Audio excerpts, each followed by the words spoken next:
Bismillahirrahmanirrahim. Assalamualaikum warahmatullahi wabarakatuh. Perkenalkan, nama saya Eri Estrada dengan nomor NPM 2021010187 dari kelas D. Di sini saya akan mempresentasikan materi yang berjudul Sifat dan Karakteristik Hukum Islam. Yang pertama yaitu sempurna. Sempurna artinya utuh, lengkap segalanya. Kesempurnaan hukum Islam syariat dapat dilihat dengan diturunkannya syariat Islam dalam bentuk yang umum dan mengglobal permasalahannya, kecuali hal-hal yang bersifat langgeng. Nas memuat prinsip-prinsip hukum terperinci, konkret dan teknis. Misalnya masalah peribadatan, perkawinan, perceraian, dan warisan diterangkan secara terperinci. Syariat Islam dapat benar-benar menjadi petunjuk universal dengan bentuk yang umum dan global tersebut. Syariat Islam juga dapat diterima di semua tempat dan di setiap saat. Juga diharapkan hukum Islam dapat berlaku sepanjang masa. Yang selanjutnya yaitu elastis. Nah, sifat dan karakteristik hukum Islam yang kedua yakni elastis. Mudah diubah bentuknya dan mudah kembali ke bentuk asal, lentur dan luwes. Kelastisannya mencakup di segala bidang kehidupan manusia baik jasmani maupun rohani. Baik mengenai hubungan manusia dengan Tuhannya maupun hubungan interaksi sesama manusia. Juga tuntunan mengenai kehidupan manusia di dunia dan di akhirat. Hukum Islam memperhatikan segala aspek kehidupan manusia, baik di bidang muamalah, ibadah, jinayah, siasah, dan bidang-bidang lainnya. Namun, segala aturan yang diatur oleh hukum Islam itu tidak berarti pula menjadikan hukum Islam memiliki dogma yang kaku atau beku, keras dan memaksa. Nas membuka peluang untuk memanfaatkan akal guna berijtihad dan memilih cara-cara yang paling sesuai bagi pelaksana dan sesuai pula dengan keadaan. Selanjutnya yaitu universal. Universal atau alami berarti umum, berlaku untuk semua orang atau untuk seluruh dunia, bersifat melingkupi seluruh dunia. Ini berarti hukum Islam itu tidak dibatasi oleh tautan maupun batasan suatu negara.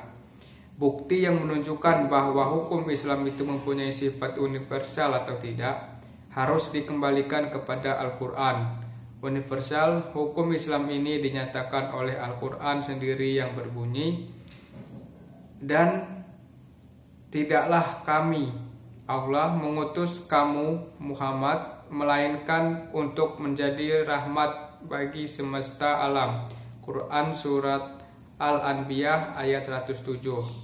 Dan kami Allah tidak mengutus kamu Muhammad melainkan kepada umat manusia seluruhnya sebagai pembawa berita gembira dan sebagai pemberi peringatan, tetapi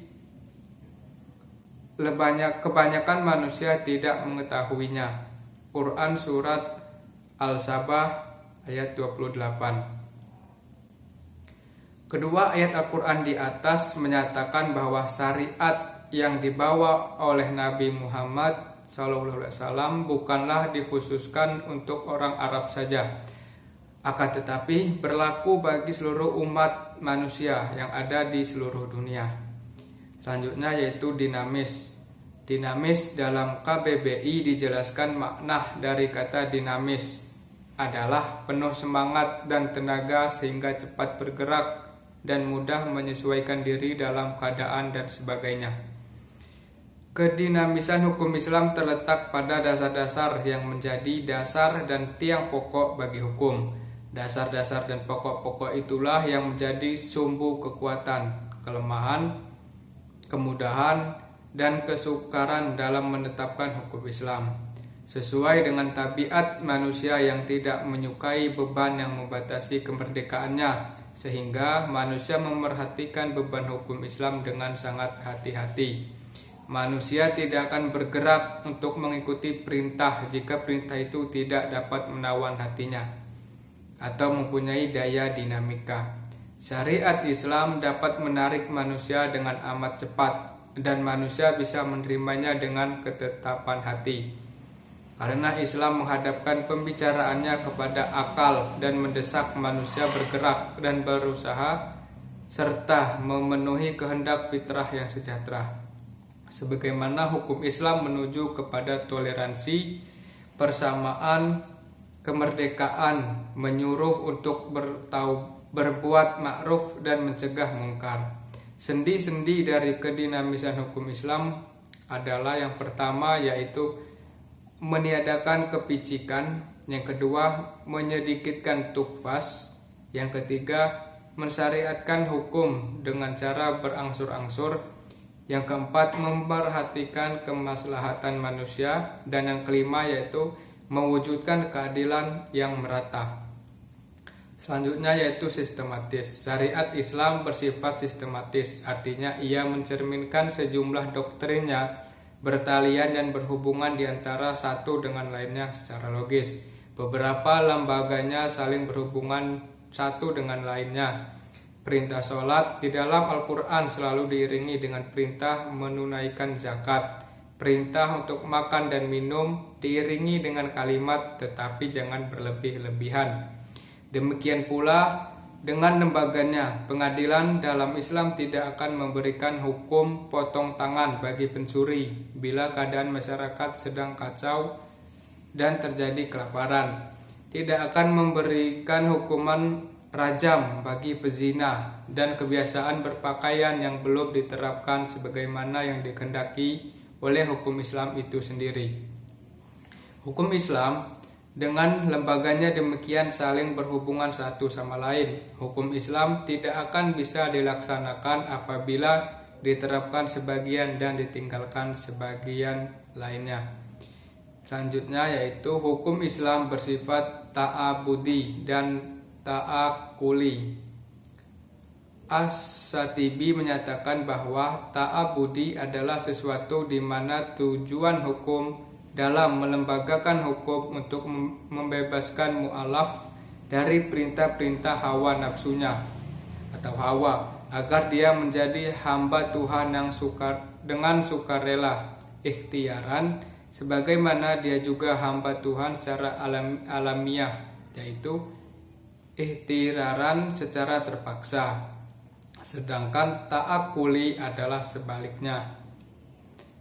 Yang selanjutnya yaitu bersifat ta'abudi. Lebih jelasnya, ta'abudi adalah suatu bentuk ibadah yang tujuan utamanya untuk mendekati diri kepada Allah, yakni beriman kepadanya dan segala konsekuensinya berupa ibadah yang mengandung sifat ta'abudi murni, artinya maka ide dan konsep yang terkandung di dalamnya tidak dapat dinar atau khairu makulah al-makna atau supra rasional. Manusia harus menerima apa saja yang telah ditetapkan oleh syariat.